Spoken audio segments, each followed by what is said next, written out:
Hello বন্ধুরা, তোমরা সকলে কেমন আছো? আশা করি ভালো আছো। তো দেখো, আরও একটি নতুন ভিডিও নিয়ে চলে এলাম তোমাদের সামনে।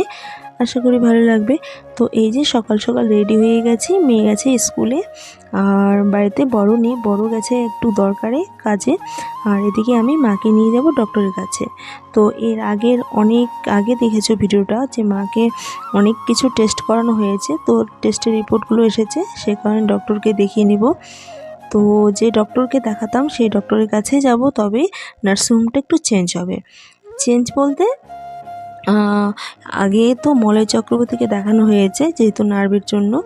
তো সেই মলয় চক্রবর্তী নার্সিংহোম রয়েছে এসএফ রোডে, জলপাইমুড় দিয়ে যেতে হয়, জলপাইমুড়ি আর কি। তো তার আরও নতুন একটা নার্সিংহোম করেছে, সেটা হচ্ছে ফুলবাড়িতে। তো আজকে আমরা যাব ফুলবাড়িতে দেখাতে। এর আগে গেছিলাম এসএফ রোডে।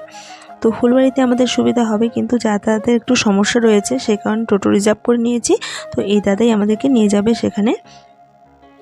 আর এবারই প্রথম যাচ্ছি নতুন নার্সিংহোমে। তো এই যে দেখো, এই ক্যানেলের রাস্তা দিয়ে যাচ্ছি। আর এখন থেকে তো আমাদের শিলিগুড়ি যেতে গেলে ক্যানেলের রাস্তা দিয়েই গেলে সুবিধা, কারণ আমাদের যে মেন রোডটা রয়েছে শিলিগুড়ি যাওয়ার, প্রচণ্ড খারাপ, এতটাই বাজে অবস্থা। ওদিক দিয়ে যদি কোনো পেশেন্টকে নিয়ে যাওয়া হয় হসপিটালে আর পৌঁছাতে হবে না, যেতে যেতেই মারা যাবে। তবে জানি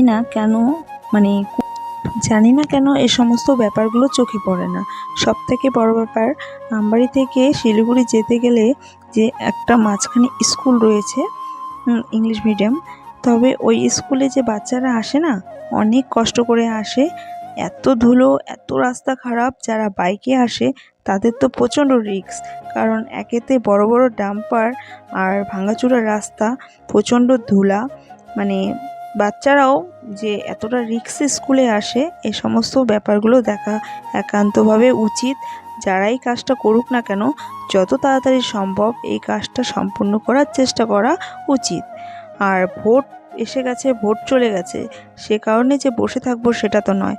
যেটা কাজ করার দরকার সেটা করতেই হবে। আর যাতায়াতের খুবই সমস্যা হচ্ছে, জনসাধারণদের একটু চিন্তা রাখুন।